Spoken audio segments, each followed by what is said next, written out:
Hello and welcome along to this second edition of Tony Stone's Chat Room, here with yours truly, of course, Tony Stone. And joining me this week on the podcast, I've got not one, but two guests for you. Now, normally on the programme, I've been kind of interviewing mostly musicians, but this week as well, it's something rather different that I have for you. And what we have lined up is the amazing boxer, Robby Chapman, otherwise known as the Camden Caretaker, as it says right there on his T-shirt, alongside his wonderful manager, Sophia. Yes, that's me. Welcome to the chat room. Thanks, Tony. Thanks for having us.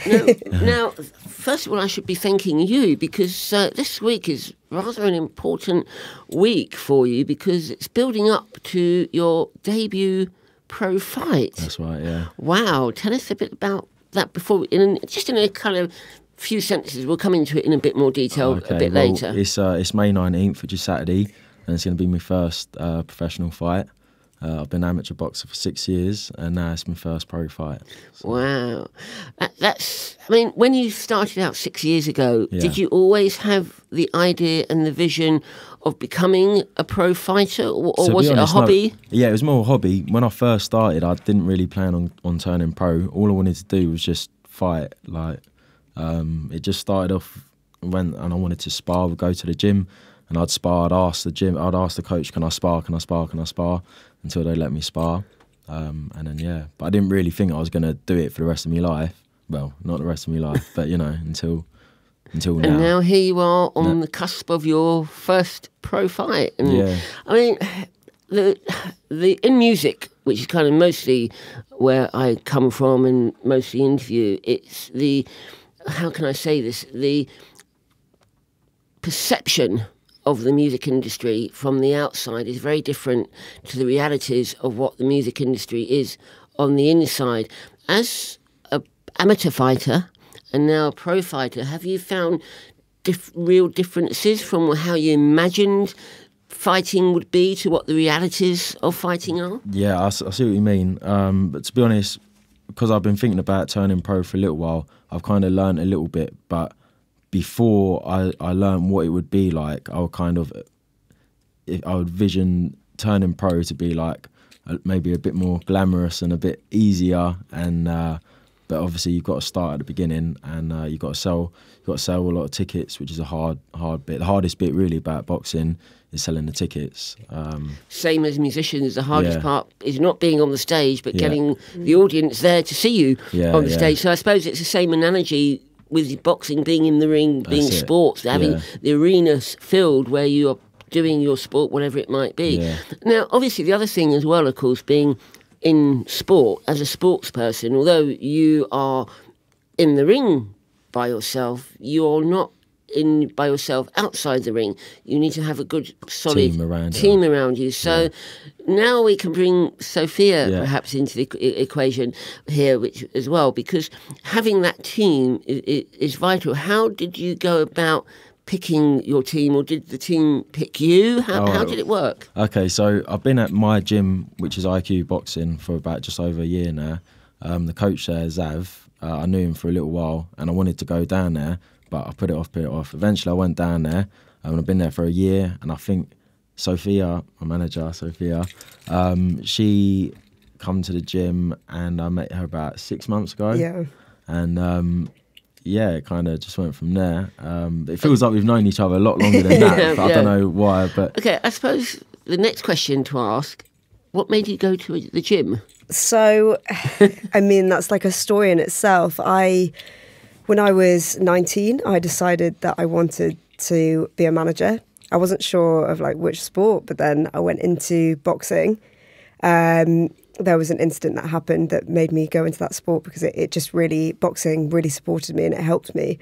And I ended up at Neasden at IQ Boxing, where I met Robbie. Robbie was actually one of the first boxers I met there, and I knew I wanted to manage him. From the moment I met him, I knew. What was the appeal? What was the attraction for you? He's so likeable. He walks into a room and you kind of gravitate towards him. And I liked that about him. I wanted to work with someone confident and that had the ability to change as a boxer and as a person, to adapt to everything around him. Because as you move forward in this industry, it only gets harder. The pressure builds, and you have to work with someone that can adapt to being under pressure. And from seeing him in fights, before fights, any situation you put him in, he adapts to, and he's calm. It's really incredible to watch, and it's why I love working with him. It's just easy. Okay, now, I mean, with you being the manager of a professional fighter, what are the, if anybody's watching this and thinking, oh, that sounds, maybe I can't go in the ring, but maybe I can be a manager, or I can be outside of the ring and helping. Yeah. What are the problems and the issues that you found coming into the sport as a manager, first of all? Yeah, well, it's been really, really difficult for me being in this industry. Obviously being a female as well, it doesn't help my cause. But, you know, it's a sports industry. Professional sport generally is hard. You go in and people have their ways. You know, people have made names for themselves. And if you're coming in and you don't even have anything behind you, you have to force your way through it. And you have to be able to speak to people and be confident and know what you're about. And coming into this, I kind of just went to a show with another manager that I work with, Steve Goodwin. He's incredible. I went to the show with him. He invited me down. And just from there, I networked. And I networked my way through it and met Robbie, and I'm still doing that. I'm still talking to people all the time. You've got to think outside the box. Are you hoping to manage other boxers in the future, or are you just looking to manage Robbie exclusively? Yeah. How do you see your relationship developing? No, I only want to manage him exclusively. I do get approached by other boxers, but I only want to manage him because I have a plan for him. And I'm very structured in that sense. I like to stick to it. And if I'm to split my time, it will just extend the time that he'll reach his goal. And that for me is not what I want. Okay. Yeah, I have a very clear-cut view of where he will be. So can we ask you now, back to you now, Robbie, what is your goal?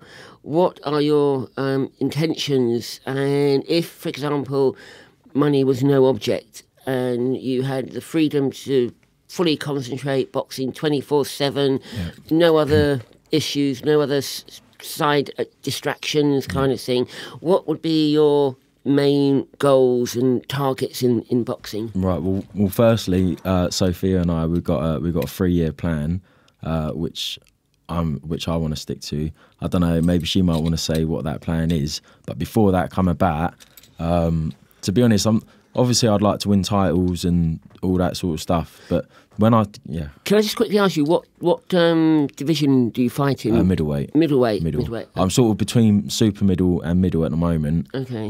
So I'm fighting at a catch weight, which is in between the two. So I'm sort of just deciding what would be best for me at the moment. Okay. But I think it'll be middle. Think it'll be middle. Okay. And that's following in the steps of people like Alan Minter, I believe. Wasn't he a middleweight? I believe Alan. Yes, I think Alan Minter. I'm sure there'll be people out there in no, criticising us. Yeah. I'm not sure, to be honest. Yeah, I think it was middleweight. Okay, but Hagler. Exactly. So, and can you see yourself going to be world champion, for example? Well, that would be nice. Yeah, I wouldn't mind that. I think that's doable. You think that's doable? Yeah, down the line a little bit, but yeah. And can I ask a question? How old you are? I'm 24 now. 24. Yeah. And is there kind of an optimum age? Maybe Sophia, you could answer this. Is there kind of an optimum? Is it like in football where if you're 24, 25, 26, 27, you're kind of at your peak? Beyond 28, you're kind of downhill. Is it similar with boxing? I mean, obviously, as you get older, it is going to be harder to continue because the game's really tough. But I think, like, for example, Leon McKinster, he's incredible. He's a professional footballer turned professional boxer. He's in his mid-30s, and he was still going, and it was so incredible to see what he did, the fights he'd put on. If you've got the courage and you've got the fight in you, I think you can keep going until your body's actually just saying no. And that can be at any age, I think. Yeah. Interesting. I mean, for me, I must admit, I don't think I would ever want to step inside a ring in any shape, way. I mean, I've not got the build for it. I haven't, but I've always been fascinated about boxing and the mentality that people would want to go in to a ring to fight another human being. Explain a little bit about that, because it's not just a case that we go in and throw punches. You have to have a certain amount of discipline in doing what you're doing, and a set routine almost. Is that how it works? Yeah, that discipline is actually something my coach is going on to me a lot about. People will say, before a fight, do you get angry? Do you do this? Do you do that? Which I don't. Whenever I fought in the past, all I think about in my head is I've got to win, I've got to win, I've got to win. But you've got to sort of just stay calm. You've got to listen. You've got to stick to a game plan. You've got to listen to your coach. If the crowd's going mental, shouting for you and all that, you can't lose your head. And you've got to just stick to a game plan, really. Do you have any... When you fight, do you have predictions in your mind, or when you think a fight is going to end? Not really. To be honest, no. I kind of just think what I'm going to do at the start, and then, to be honest, whatever you think, it can change. You can't really plan for how someone else is going to fight or what's going to happen. So I kind of just think about what I want to do at the start, and then I do what I want to do at the start, and then whatever goes from there goes. Now, as we said, your your pro debut fight is this Saturday, the 19th of May, at the York Hall, and you've just found out that you're going to be quite high up the bill, which is quite cool as well. Yeah. For your debut fight. Yeah, that's quite good. It should be a good crowd and all that. Excellent. And do you know much about your opponent? To be honest, I don't really know much about him. All I've heard is that he's a southpaw, which means obviously he's left-handed, which some people don't like to fight southpaws, but personally I don't mind. So it's not like football managers, when they go and play against another team, they'll get videos and they'll do research. There is that in boxing, but for this fight, because I've just come from the amateurs, I've had 37 amateur fights, and you don't really study the fighter too much at that level. So it's just the same as that, really. I've had 37. It's just number 30. Can I ask you what your record was as an amateur? I think I won 27, maybe. Lost 10. But quite a few of them. There was a few suspects. Oh, really? Over there. But I won't go into that because I don't really want to sound like I'm moaning. But yeah, there's a few dodgy ones there.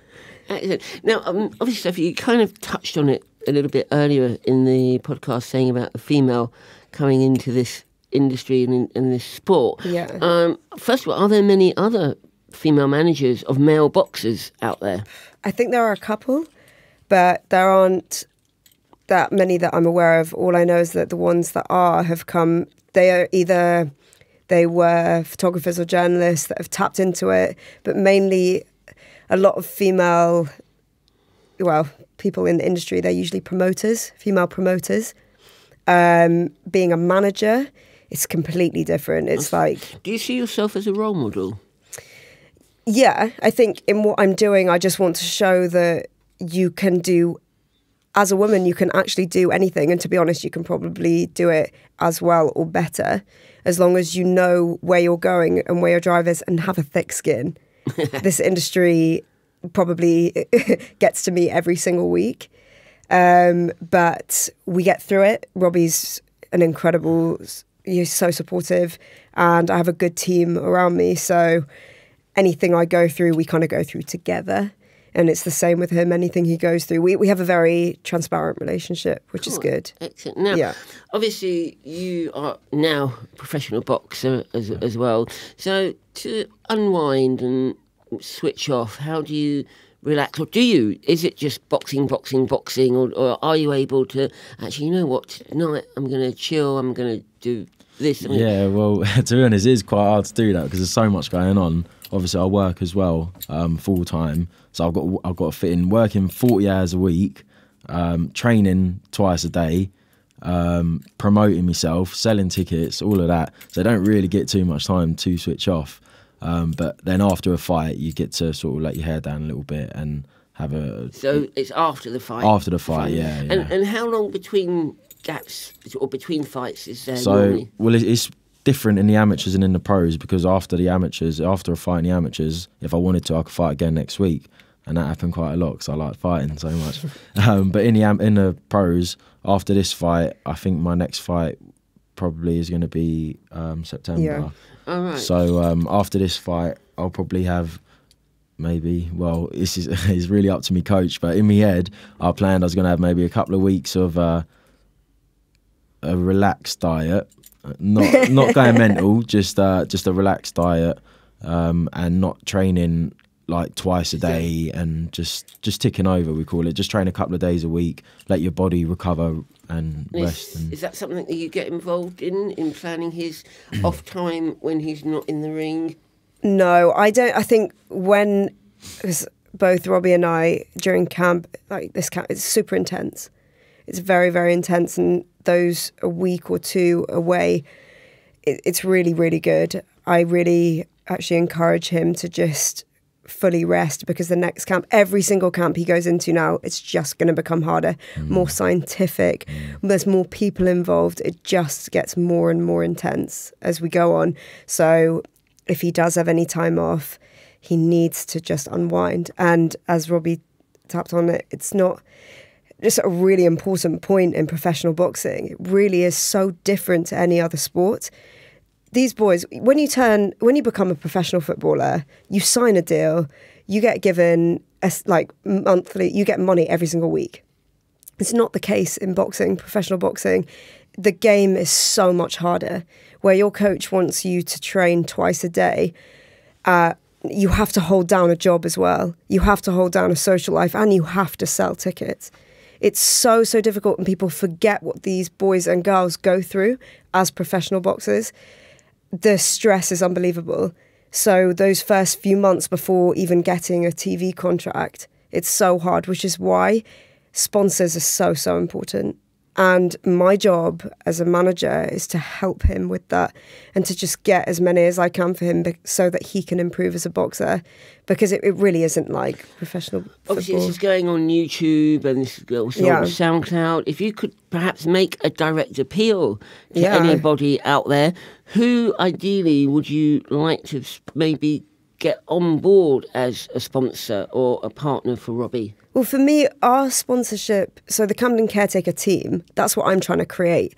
And any sponsor that comes on board, I want them to be part of this team. They're fully active. We have 2 at the moment, Beanbag Coffee and the Turmeric Company.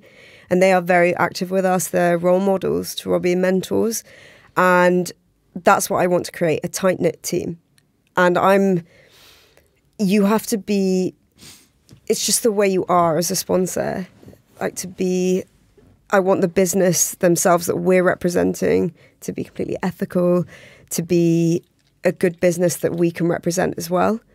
As much as we need the help, we also will never be tied into something where it's wrong, because a lot of boxers do that. They'll walk into something because they desperately need it, and it's not fair. This game is hard in itself. It shouldn't become any harder. And like you were talking about earlier from the outside world, professional boxing seems so glamorous, but it's not. It's the graft that's just so much more. To have a business head and to have someone around you that can navigate you through is ideal, and not a lot of boxers have that. And yeah, if you are a sponsor, all I would say is just approach. If a boxer does come to you and approaches you, if you are to go into it, look at the ticket sales. It's not about money at the end of the day. It's about getting tickets and helping that boxer sell tickets in the beginning, because they might be the best fighter in the world, but if they can't sell tickets, they aren't going to make it. It's true. I mean, in music, there's 2 parts when you're working with an artist. It's always get one part, easy part, one hard part. The hard part is getting the bandwagon rolling. Yeah. The easy part is once the bandwagon's going down the hill, everybody wants to. Yeah. Is it the same in... Yeah, that's exactly what it is. I've been saying for a while as well. At the moment, I need people to buy tickets and kind of help me out in a way, but I'm hoping, I will get to a point where I'm going to be at a level where everything's just going to start going, and then... Well, yeah. Cool. Now, I just wanted to ask you guys quickly as well. There was saw something in the press a little while ago about Rio Ferdinand wanting to use you know what I'm going to talk about. That as well. Coming from we talked about it a little while ago with an ex-footballer coming into boxing, but Rio was actually turned down a pro license. What do you think about was that the right decision, do you think? Well, I think probably it was, really, because I'm not sure how old he is, but I think he's in his 30s. Mid to late 30s. He's not really had any boxing experience before, as far as I know. And I don't really know what his motives really were.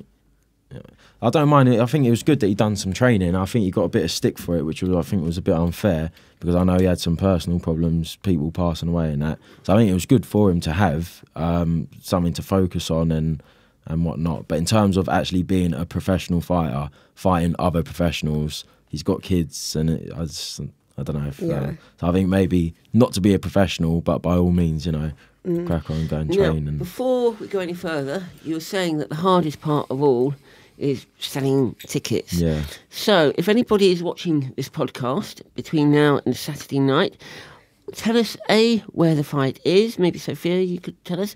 Where can they get the tickets from? How much? All that kind of stuff. Yeah, so obviously because the fight is on Saturday, if you did want to come, you can always buy tickets on the door. It's at York Hall, and I suggest getting there for about 4:30, as the queues can get really long, so I wouldn't want to wait in that. And on the door, you would just say Robbie's name, and then the ticket goes directly to him. If you don't say it, then it won't go to him, and we don't want that. Or you can contact me. I'm sure we'll be able to put the link for my Instagram tag on there, or Robbie's. But yeah, I really, really urge you to come down. It's quite incredible to follow someone's career from the start. And I know so many people out there and so many boxers that will say, yeah, I'm going to make it big. I'm going to make it big. But with us, it's a different story. And what we're trying to do is completely different. There's a lot more to it than just wanting to win titles and do this and that. It's a story that's probably more honest. Can you go into a little bit about your background and why you actually wanted to come into boxing and what boxing has meant to you as an individual? Because I think that's quite an interesting story as well. Yeah, okay. So when I started, I was thinking it was about 16, and we just everyone from my school went down to the park, and we just took boxing gloves with us, and we all paired up and basically just fought each other. And then was doing that every week, and I couldn't go anywhere without a pair of boxing gloves in my bag, just in case we could do it again. So then that's how I started, and then from there I went to a gym and started doing it. And then the more I done it, the more I got into it. But like I said at the start, I wasn't really planning on turning pro or anything like that. I just was enjoying it. I was just doing it. And then after about a year or however long, I got a fight. And then from the first fight, then I thought, this is, see something in this. This is the thing. Yeah, this is what I want to do. And obviously, my granddad used to love boxing. All my uncles, everyone loves boxing. So I just knew that was like So you were never going to be a footballer, or? Well, yeah. When I was young, before I started boxing, because I didn't start boxing until 16-ish. I thought every little boy thinks they're going to be a professional footballer. Arsenal or Tottenham? Arsenal, mate. Oh. I actually remember promising my dad, I was about 7, and I said to my dad, I promise by the time I'm 23, I'm going to be a professional footballer. It didn't quite happen, but I'm 24, and now I'm a professional boxer. So I was kind of... Is he pleased about that? Yeah, I think so. Can I ask you, what does your mum... she's not so pleased. say. She's not so pleased. But the one thing she is pleased about... is when I'm boxing, I'm healthy. I live a healthy lifestyle. I don't drink any alcohol. And if I didn't box, I probably would have. I used to drink a lot of alcohol and that. So she's happy about that. I mean, also, if there's anybody watching or listening in that you would perhaps want to maybe give some advice to, they're thinking, oh, you know what, maybe I could be a boxer. Maybe I want to take... What's the sort of first steps that you would recommend? Going to a recognised gym? An amateur boxing gym, yeah. And I go down there. There's a website which you can go on, and it will tell you actually what the closest gym to your house is. Do you know what the website is? If you go on, I think it's a.k.a Gym Locator. If you type that in, it will sort you out. and it'll just tell you the closest gym to your house. You can go there, train there. And there's probably a few gyms close to you because there's so many amateur gyms around. Just find the one that you like, and just start and give it a go.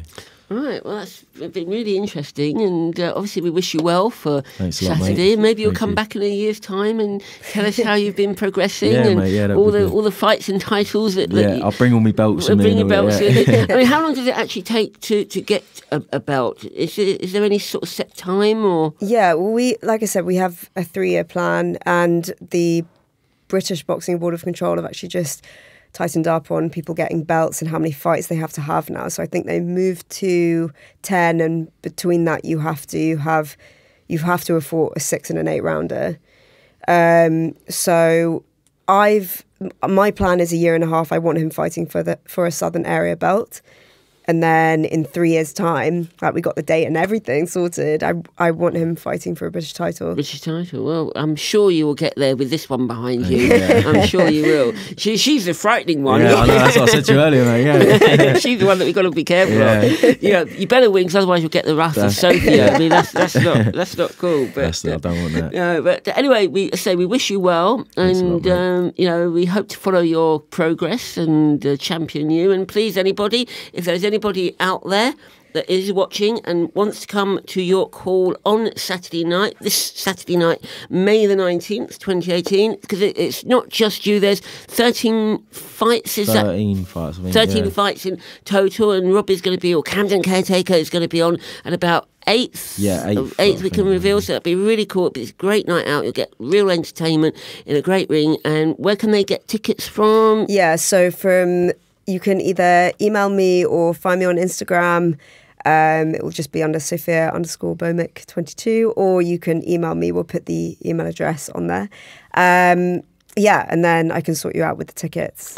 Brilliant. And maybe we will see you there. I think it's probably a good time to wrap actually, one thing I haven't asked you very quickly before we do wrap up. Inspirations. Who would you say are your fighting heroes? My two favourites all time are Toro Gatti and Ricky Hatton. Ricky Hatton? Ricky Hatton is actually who got me into boxing. Oh, was it? Yeah, I used to love Ricky. Yeah. Cool. Okay. And Toro Gatti, you can't watch. He ain't got a single fight that you can watch and you won't enjoy, because he's just that sort of fighter. And are you going to be an entertainer? That's what I want to be like. My coach don't want me to be like that, but that's. You can do all the technical stuff as well. But technical is a bit boring though. You want to be a bit rough and ready, bit fun. But my coach don't like that too much. But you'll throw one or two in there. Yeah, do a little bit of showboating. Yeah. Cool, lovely. Well, thank you so much. Thank you. Thanks a lot, Robbie mate. Chapman and Sophia Bhaumick, for being with us on this particular edition of Tony Stone's Chat Room. And we'll be back again very soon with another guest. So please keep your eyes and ears open for when that will be. So until the next time, bye for now.